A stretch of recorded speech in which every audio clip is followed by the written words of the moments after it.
Bonjour, bienvenue sur la chaîne TV Transition. Nous sommes en présence de Maurice André Baruchel, dit MAB. Vous êtes plutôt introverti, mais on a fait quelques recherches. Vous êtes coordinateur du collectif Liberté-Vérité et constituant de Paris des Gilets jaunes à partisans depuis le 17 novembre 2018 sur les Champs-Élysées. Quel est votre combat ? Retrouver la souveraineté nationale et le retour à l'état de droit, par le biais d'une transition s'il le faut. La transition, mais qu'est-ce que c'est ? Et à quoi ça sert ? La transition, c'est un état intermédiaire entre éventuellement deux systèmes. Le système aléatoire qui doit être supprimé et la création d'un nouveau système. En attendant, elle servira à redonner le pouvoir et le choix au peuple sur la façon dont elle doit fonctionner. Laisser le temps suffisant pour pouvoir mettre en place un système adéquat et qui permet à tout le monde de s'y retrouver. Pourquoi proposez-vous une transition ? Et tout simplement parce que les trois pouvoirs ne sont plus séparés, déjà. On a une perte de la souveraineté et de l'état de droit, parce que M. Sarkozy a signé le traité de Lisbonne en 2008. D'accord. C'est un coup d'État à la base. Ce qui a amené les Gilets jaunes à se rebeller en 2018,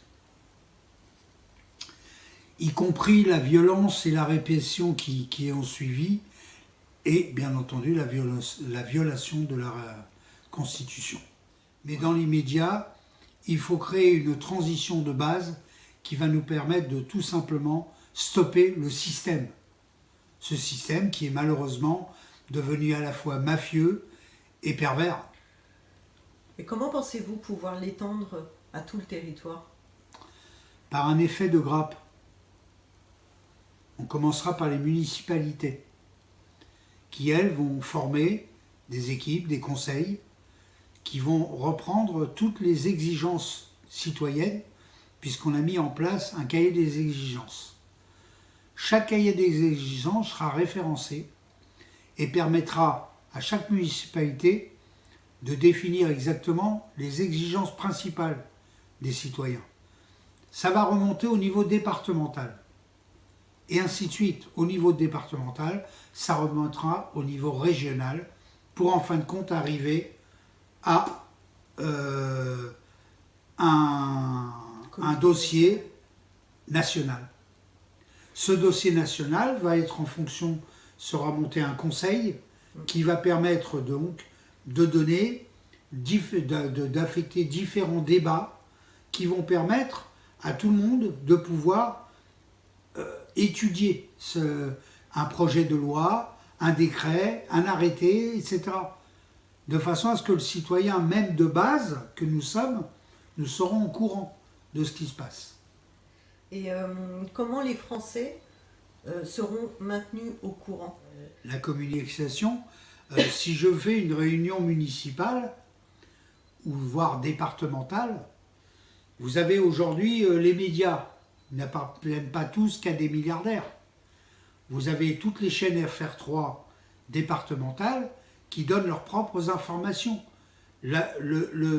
Chaque dossier qui est mis en place pour être traité de département à région, il va être notifié par le biais de la communication télévisuelle.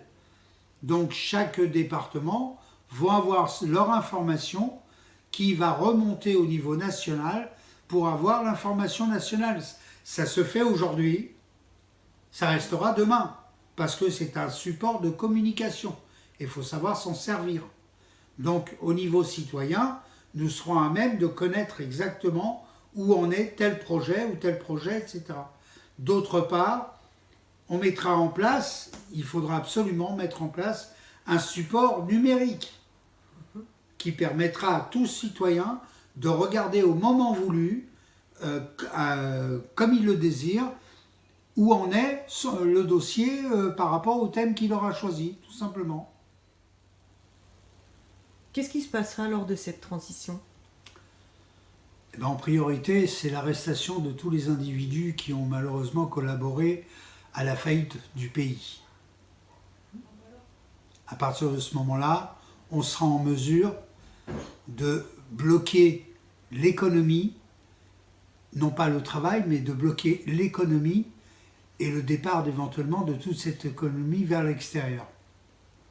Ce qui va nous permettre justement de gérer les éléments essentiels à notre gestion interne du pays. Les éléments, quels sont ces éléments? Les éléments, La sécurité, la justice, la santé et l'éducation.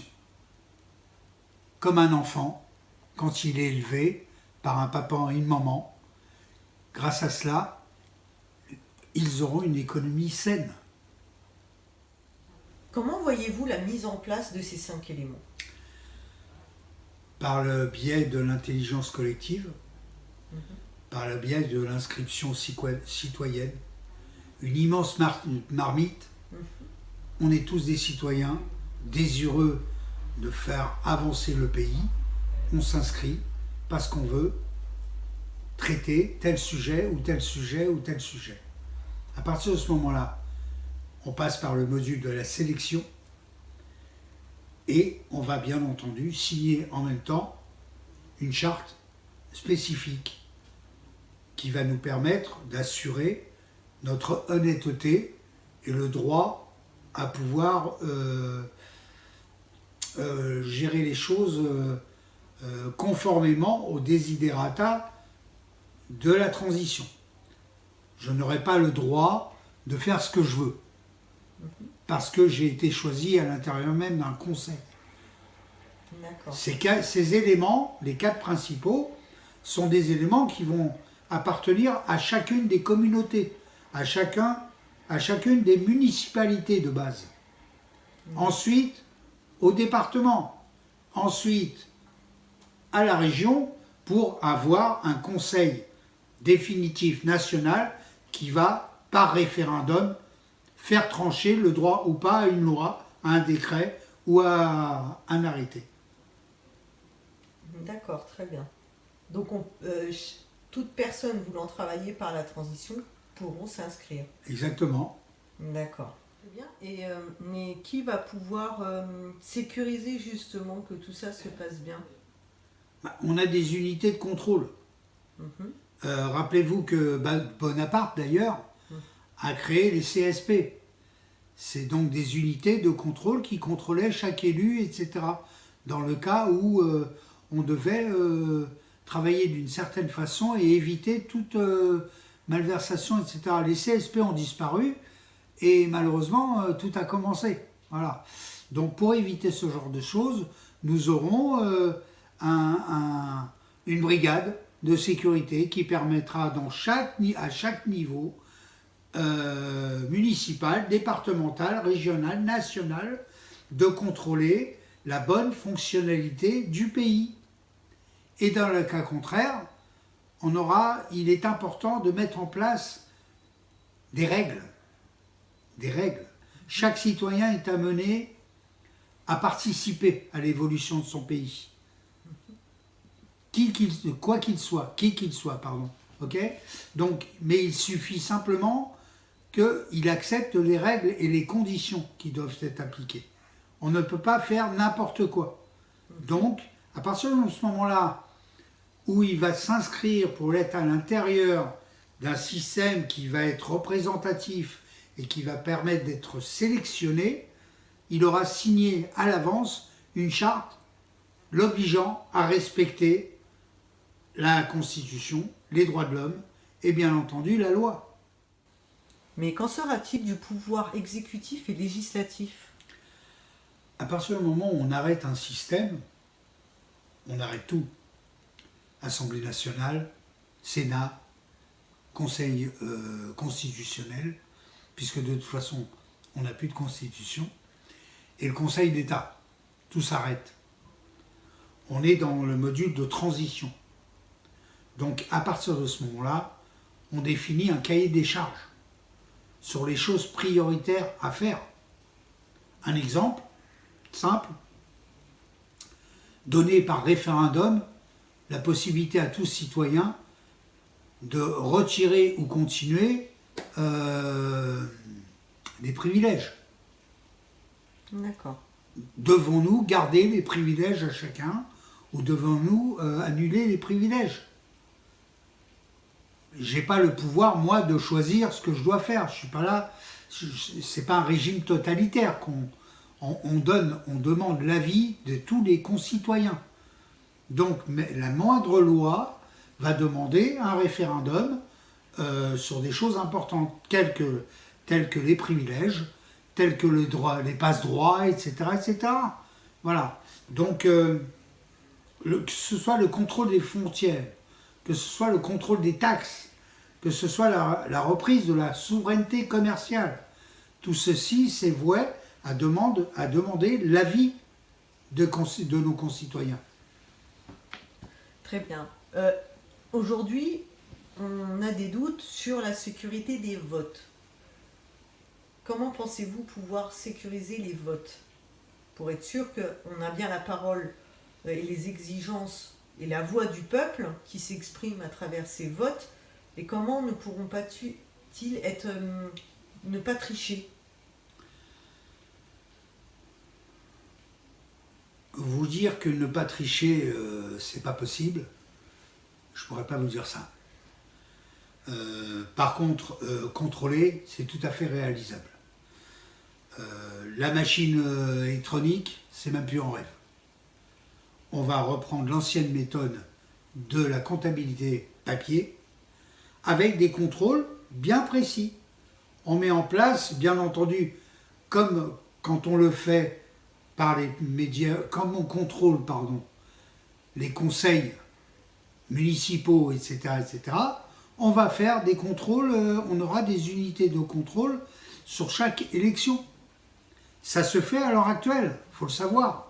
Vous avez un président dans les sections de vote. Chaque président, aujourd'hui, vous avez un responsable de parti politique qui vérifie, etc. C'est pareil si on met en place un service de contrôle.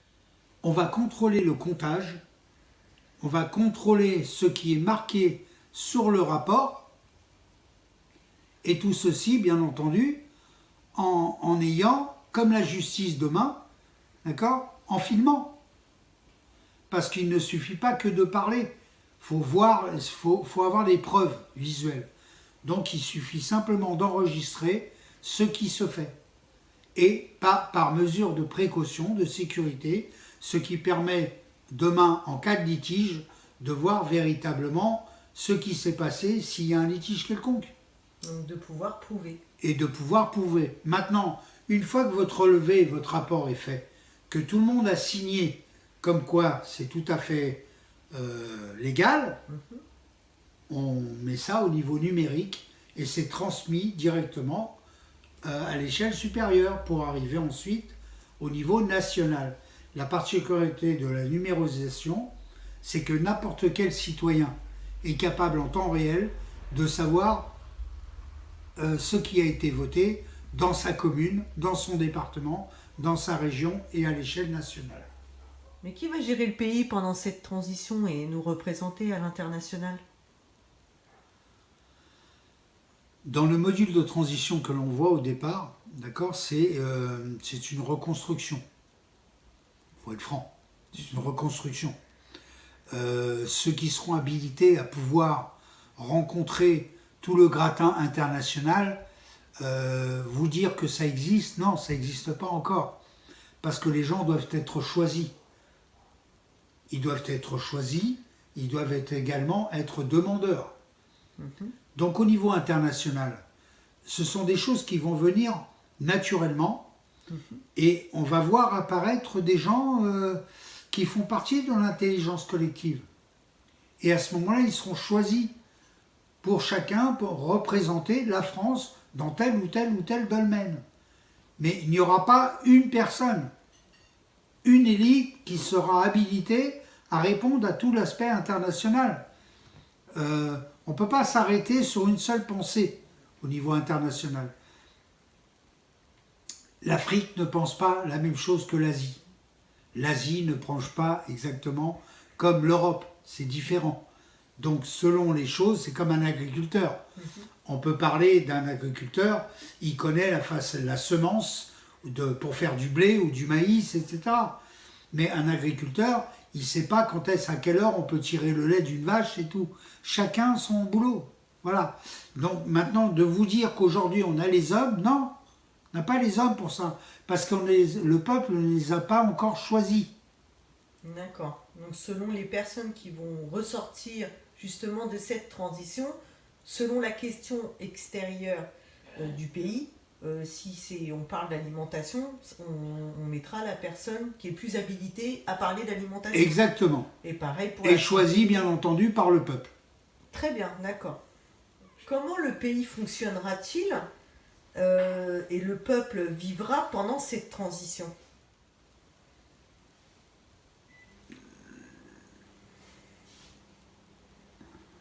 La machine, le système, il y a deux choses dans un système. Et la machine, si vous voulez, vous avez une partie qui est gérée par le peuple, le travail. De l'autre côté, la gestion sont nos élus. Si la machine continue de travailler, l'économie continue. Si les élus sont supprimés, la machine continue aussi. Donc le principe est simple. Si j'arrête un système, j'arrête des élus. Mais la machine continue à tourner parce que nous, le peuple, on continue à travailler. Donc l'économie va continuer. Et de ce fait, tout l'argent qui va nous permettre, de cette économie, pardon, va nous permettre d'économiser un maximum. Combien de gens ont fait des comptes sur tout ce qui était dépensé par nos élus? C'est énorme. Alors, la fonction, on le sait. Comment va vivre le peuple? Mais le peuple, il est toujours vécu par son travail. Tout ce qui est en termes social, etc., continuera, puisque c'est le peuple qui ramène l'argent, c'est le cas de le dire. D'accord. Et donc du coup, les finances publiques ou les finances de la France, elles seront contrôlées? Elles seront maintenues et contrôlées véritablement. D'accord. Mais il n'y aura pas de dépenses extérieures, dans un premier temps. D'accord. Elle servira à la reconstruction du pays. La reconstruction, elle servira à la reconstruction du pays. D'accord. Et les finances publiques seront publiques, c'est-à-dire qu'on saura ce qui est rentré et à quoi ça a été utile. Qu'est-ce qui rentre et qu'est-ce qui sort? Les vraies finances publiques, c'est ça. On doit savoir, par l'intermédiaire de la Banque de France, de la Caisse des comptes, etc., ce qui rentre réellement et ce qui sort. Tout simplement. Voilà, que ce soit toutes sortes de choses, que ce soit le cirage du carrelage de Versailles jusqu'à, que sais-je, il y a plein de choses qui forment les dépenses publiques. Mais en attendant, ce qu'on aura pu, c'est les dépenses de nos chers élus. Qu'on pourra réinvestir dans les hôpitaux, exactement, dans les écoles. Dans la santé, dans l'éducation. Et combien de temps elle va durer cette transition? Le temps de trouver un système conforme aux désirs du peuple. Parce que ce système va être mis à référendum.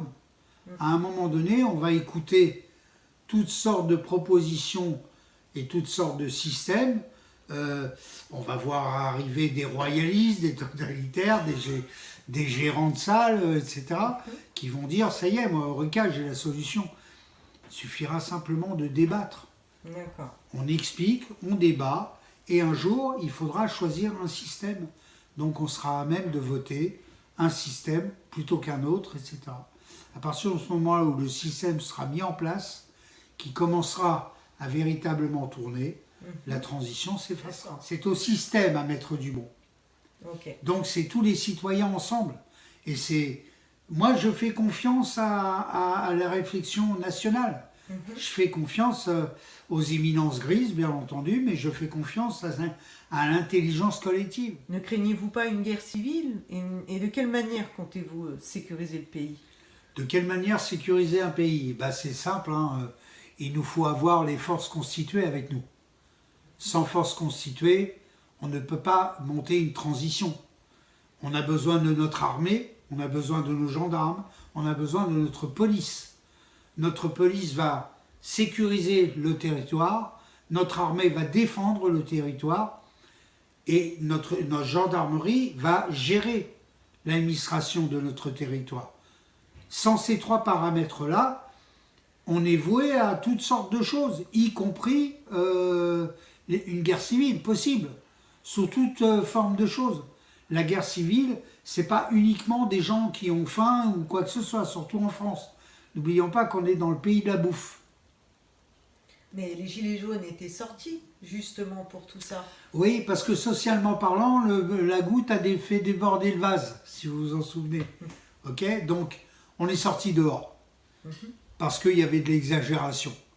Parce que on s'apercevait que nos élus exagéraient beaucoup trop et qu'il fallait mettre absolument un frein là-dessus. C'est ce qui a commencé justement à faire réfléchir tout le monde. Voilà.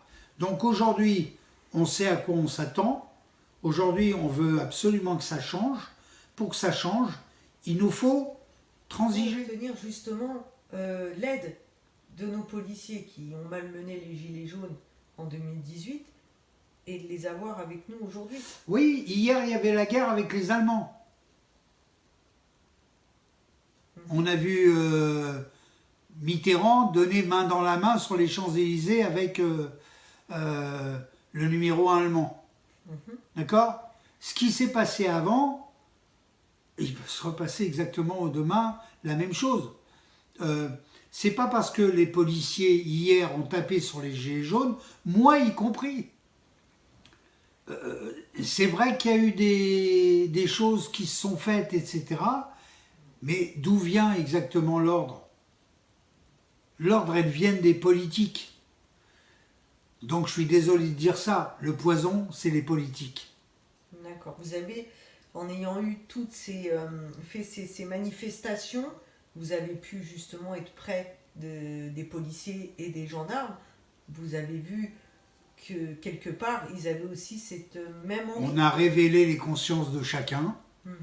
Et aujourd'hui, on sait que notre police, notre armée, notre gendarmerie, en majorité, sont avec nous.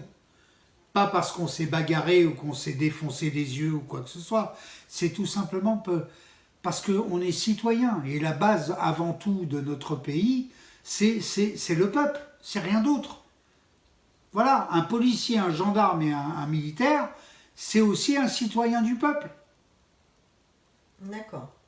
Donc, vous pensez qu'il reste toujours un lien entre le peuple et les corps constitués? Il y a toujours eu un lien.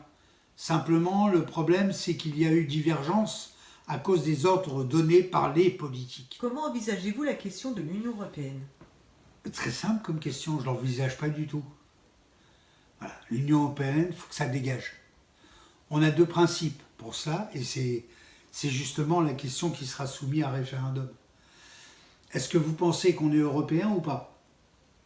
C'est simple, si c'est mon avis personnel, je ne suis pas européen. Parce que moi, en 2005, j'ai voté non. Mais en 2008, on me l'a fait. D'accord? La deuxième chose, c'est que, en tant qu'Européen, même si je suis forcé, je suis capable de sortir de l'Europe par l'article 50 de la Constitution européenne. Donc, quel que soit l'avis que je vais donner ou quoi que ce soit au niveau national, il faut sortir de l'Europe. C'est un poison. La deuxième chose, c'est tous les autres qui traînent à côté, l'OMS. Et pour finir, l'OTAN. Récupérer notre armée. Notre armée a besoin de défendre le territoire, qu'il soit national ou qu'il soit des dom-toms. N'oubliez pas qu'il faut penser à l'extérieur. D'accord? Nos îles, elles sont aussi françaises que le territoire interne. D'accord. Il y aura aussi des transitions dans les dom-toms. C'est obligatoire. Obligatoire. Et on aura beaucoup plus d'aide. Au départ, on passe par des priorités. Hein, c'est important de parler priorités. Donc aujourd'hui, les DOM, c'est important qui soit prioritaire. Que ce soit sur les choses juridiques, que sur l'alimentation ou autres problèmes que nous rencontrons aujourd'hui sur les îles. Très bien. Donc le système qui aura été mis en France sera aussi effectif dans les dom-toms. Ce sera le même et identique sur les DOM. D'accord. Avez-vous prévu de revoir la Constitution? D'une manière obligatoire, on va dire, puisque la Constitution n'existe plus depuis 2008. D'accord. Les Français, les citoyens aujourd'hui ne le savent pas. Mais par rapport au coup d'État que nous a fait M. Sarkozy, je lui passe le bonjour d'ailleurs, on n'a plus de Constitution. Tout ce qui est fait depuis 2008 est totalement illégitime. Dû au fait qu'ils n'ont pas respecté le nom. Ils n'ont pas respecté donc le vote référendaire de citoyens. À partir de ce moment-là, la Constitution n'existe plus. D'accord. Donc, réécrire une nouvelle Constitution. Remettre en base un système propre, et ça au niveau des Français, on est à la pointe, parce que quand vous regardez le monde entier, on utilise la Constitution française. C'est peut-être chauvin, mais tout le monde a copié, même les Américains, ils ont copié la Constitution française. Puisque c'est Lafayette qui est parti là-bas, faut pas oublier. Voilà, donc remettre de l'ordre par la transition et de façon à créer un nouveau système par rapport à une nouvelle constitution. Qui sera beaucoup plus conforme aux idées. Qui sera beaucoup plus équitable. D'accord. Pendant cette transition, que comptez-vous faire par rapport aux biens français, ce qui appartient aux Français et à la France? À partir du moment où on reprend notre souveraineté, on va récupérer nos biens. À partir du moment où la Constitution n'est plus depuis 2008, tout ce qui a été fait au préalable est nul et non avenu. Nos précédents présidents se sont permis de vendre tel ou tel joyau national. C'est interdit. C'est la loi. Et c'est pour ça qu'ils vont y aller en prison. De ce fait, chaque chose va être repris en main et repris au niveau national. Que ce soit EDF, que ce soit le nucléaire, que ce soit l'aérospatial, dans tous les domaines, tout simplement. Les autoroutes, d'accord. Nous avons donné tous les joyaux, jusqu'aux jumelles optiques militaires, on a donné ça, même d'assaut. Voilà, donc tous ces joyaux qu'a construit la France doivent être récupérés, c'est tout. Même en termes de monuments et d'autres choses que... Ouais, bon, on sait que la Tour Eiffel, on l'a encore, mais les châteaux, les tableaux, oui, au niveau national, on va récupérer tout ce qui a été pris. Je vais être encore plus incisif. On va récupérer tout ce qui a été volé. D'accord. Et pour ça, on va mettre en place des unités de contrôle. Mais donc la dette de la France qui est abyssale, plus de 3 000 milliards d'euros, on va en faire quoi? On va la payer comment du coup? On va déjà contrôler si dette il y a. Deuxième chose, on va contrôler où est parti cet argent. Et si nous devons éventuellement régler une dette quelconque, elle sera réglée. Mais quand on me propose de me prêter 43 milliards et que dans les moins de 2 ans, je dois en régler 82, c'est que forcément, il y a un loup derrière tout ça. D'accord. Donc, je veux des explications avant tout, pour pouvoir être d'accord de régler ou pas la dette. Et on est tout à fait capable de régler tout ça, par le biais de contrôles, etc. On ne va pas payer comme des tordus 3 000 milliards. D'accord ? D'abord, ça n'existe pas. Je ne peux pas régler une dette d'argent que je n'ai pas eu. D'ailleurs, c'est quoi 3 000 milliards ? Si on me les a prêtés, qui c'est qui les a prêtés? Et sous quelle forme ça a été prêté? Donc tout ceci, pour l'instant, c'est une nébuleuse, pour être franc. Donc ce qui est important pour nous, c'est de mettre en place une unité de contrôle qui va contrôler véritablement la dette ou pas. Par exemple, savoir où est partie la fameuse dette de la sécurité sociale, alors qu'on a su que... Par exemple, ou les fameuses affaires de tel ou tel placement offshore de choses qui ont été faites. Et puis, éventuellement, l'argent pris de Kadhafi, etc., etc. Il y a énormément de contrôles à faire. Donc, on va prendre le temps par le biais d'une transition. Cette transition, elle va nous permettre de faire cela de façon à adopter un système qui fasse que il y aura des failles dans un système, il y a toujours des failles. Quand on veut chercher à être vicieux, on trouve toujours. Mais dans un premier temps, des failles qui sont représentatives aujourd'hui, elles seront effacées demain. Et tout ça sera bien sûr rendu public afin que l'armée français puisse comprendre. Exactement, alors que tout citoyen comme moi, lambda, il est capable de voir ce qui se passe dans ce pays, ce qui a été fait et ce qui peut être réalisé. D'accord. Et tout ce que vous allez faire pendant cette transition sera public. Obligé, oui. Les Français seront au courant. Public, télévisé, elle sera soumise à débat, interrogatoire, voilà, tout ça sera télévisé et donné, pas en pâture, mais on fera en sorte que ces 4 éléments soient aussi limpides que possible. D'accord. Est-ce que le peuple français, ou même la France, est capable de recréer des richesses, de l'économie? Est-ce qu'elle est capable de se relever de là où elle est? Alors c'est simple, il faut juste d'abord se poser la question, qui rapporte l'argent? C'est comme une famille. Vous avez le père qui travaille, la mère qui éduque. Le père ramène un salaire, il ramène tant par mois. La mère va dépenser ce salaire pour la manger, habiller, etc. Mais on ne peut pas dépenser 1000 € en ayant 500 €. Le principe, il est simple. Qui c'est qui dépense l'argent et le budget national? C'est pas le peuple. Donc il y aura une réévaluation des salaires par rapport au coût de la vie. On aura surtout une révision et une réforme complète sur le salaire et sur le travail. Augmenter un salaire, c'est augmenter des charges. Ça va pas plaire à certains. Mais si je baisse mes charges, ça va augmenter le pouvoir d'achat.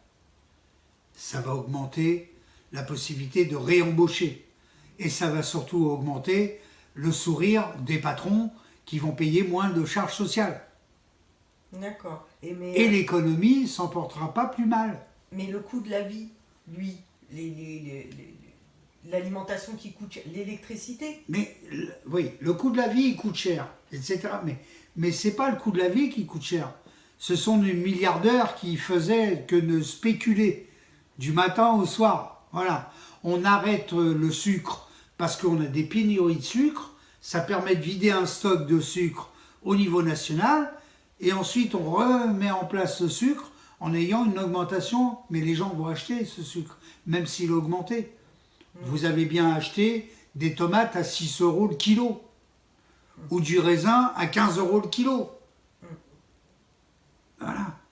Mais il me semble qu'en France, nous sommes producteurs nets d'électricité. Oui. Pourquoi on paye si cher? C'est le fait de l'UE. C'est le fait des accords, compris nos négociants, on va les appeler, parce que pour moi c'est des négociants, les députés, etc., et qui ont accepté de telles conditions financières. À savoir, j'ai un produit qui me coûte en prix de revient 1 €, je vais vous le redonner au prix coûtant, à 1 €. Mais par contre, vous allez me le revendre, vous, à 41 € ou à 10 €. D'accord? Mon voisin a besoin d'électricité, je lui donne l'électricité au prix coûtant. parce que c'est mon voisin, parce qu'il est gentil. Non, on est les producteurs au monde d'électricité nucléaire. Il est temps peut-être maintenant de faire des bénéfices, ce qui va permettre à nos factures de baisser. D'accord. Parce que c'est le Français qui paye à la fin, tout le temps. Tout le temps. Mais du coup, ça fait partie des choses prioritaires qu'on peut faire baisser immédiatement alors pour les Français. Oui, comme l'électricité, comme les charges sociales, on en parlait il y a 5 minutes, comme les taxes. Les taxes, on est taxé, je veux pas être la photocopie des nuls, mais ils avaient raison quand ils parlaient de ça. Tout est taxé aujourd'hui. Ben, il faut réviser notre grille tarifaire, c'est tout. Aujourd'hui, un élu, on va prendre des députés parce que je les connais bien, 8 470 de salaire, plus une représentativité, donc ils tournent à peu près à 20 000 par mois, plus bien entendu, net d'impôts, puisqu'il n'y a pas d'impôt, plus les privilèges, comme l'avion, le train.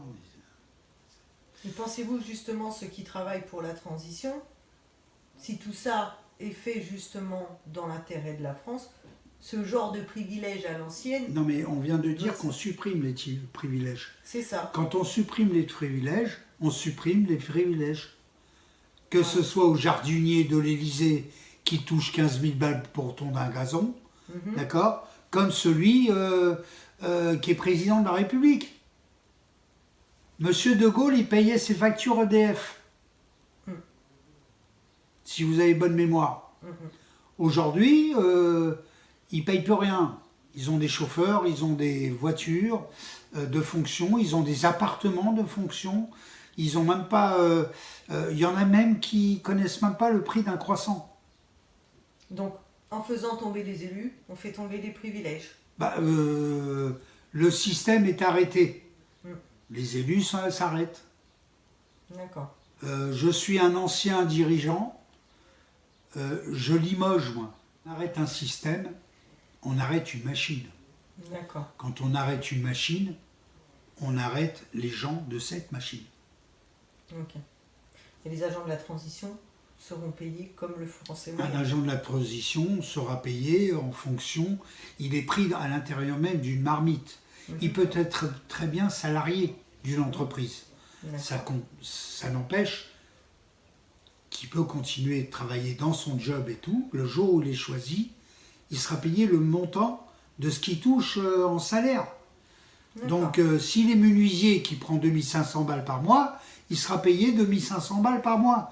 Mais il sera pris en charge sur,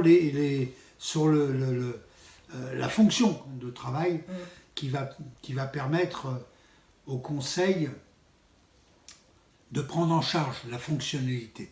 D'accord. Sans parler de privilèges. Il n'y a pas de privilèges. Ce n'est pas des repas princiers ou des petits déjeuners, etc. Donc, au travers d'un conseil, tu arrives, tu es à table, tu fais partie d'une demi-journée à travailler, tu auras le droit, d'accord, et tu seras payé comme si tu travaillais. Et au niveau salarial, au niveau patronal, le patron, il ne peut pas te virer. Tu es choisi par le système, tu as choisi le nouveau système pour venir faire quelque chose de très important. Parce qu'on s'est inscrit juste avant. Exactement. D'accord. Quand cette transition prendra fin ? Le jour où nous, citoyens, on aura choisi le système le plus convenable possible. Elle se fera par référendum. On aura tous voté pour un seul et même système. Et à partir de ce moment-là, la transition va s'effacer. Tout simplement. On gardera toujours cette unité de contrôle qui est importante. Mais pour ce faire, il n'y a qu'une seule solution. Je suis désolé de dire ça. C'est l'union. Il faut qu'au niveau, à l'échelle nationale, il faut réunifier. Et pour réunifier, ben, c'est simple, il faut en parler, quoi. Il faut en parler, il faut débattre, jusqu'à temps qu'à un moment donné, le système va tout naturellement se mettre en place, le nouveau système, et il laissera la possibilité à la transition de se retirer, en gardant les fondamentaux. D'accord. C'est-à-dire la justice, la mise en place de la vérité, pour une meilleure justice, en ayant au préalable condamné ceux qui sont condamnables, et en libérant ceux qui doivent être libérés. Ne les oublions pas, ceux-là. Non. Parce que le régime totalitaire que nous avons à ce jour font en sorte que peut-être le peuple ne le sait pas, mais on a des centaines et des centaines de gens qui sont enfermés pour éviter la possibilité qu'ils aient à parler. Parce qu'ils disaient trop la vérité. Parce que la vérité n'est pas divulguée. Donc il faut mettre en place la vérité. Qu'elle choque ou qu'elle choque pas, c'est pas ça l'important. Il faut que tout citoyen connaisse la vérité sur ce qui se passe dans notre pays. D'accord. Et par le biais d'une transition, on y arrivera. D'accord. Et donc on peut utiliser l'adresse que vous nous avez fournie pour s'inscrire et justement s'unifier, et peu importe nos compétences, tout le monde peut venir. Oui, à partir du moment où on est citoyen français, à partir du moment où on n'a pas un casier judiciaire, Casier judiciaire voilà, je ne vais vierge. pas rentrer dans le détail, mais bon, les reprises de justice, c'est pas la peine, quoi. On est citoyen, on a envie de participer à l'évolution du pays, donc à partir de ce moment-là, tous les critères sont représentés, on s'inscrit, en sachant bien entendu que chaque inscription a le devoir de signer une charte. La charte de la transition. Exactement. D'accord. Qui va permettre de situer les règles fondamentaux de la transition. D'accord. Donc toute personne qui veut participer à la transition, vous pouvez nous contacter sur transitiontv2025@gmail.com. Exactement. Très bien, Mav. Je suis très heureuse de vous avoir reçu. Donc, prochaine émission, on développera les éléments de la transition avec des invités spécialistes de l'élément. Avec plaisir. Et donc, on pourra infirmer ou confirmer les possibilités de mettre en place lors de la transition. Exactement. Merci beaucoup de m'avoir reçu. Merci beaucoup. Plaisir.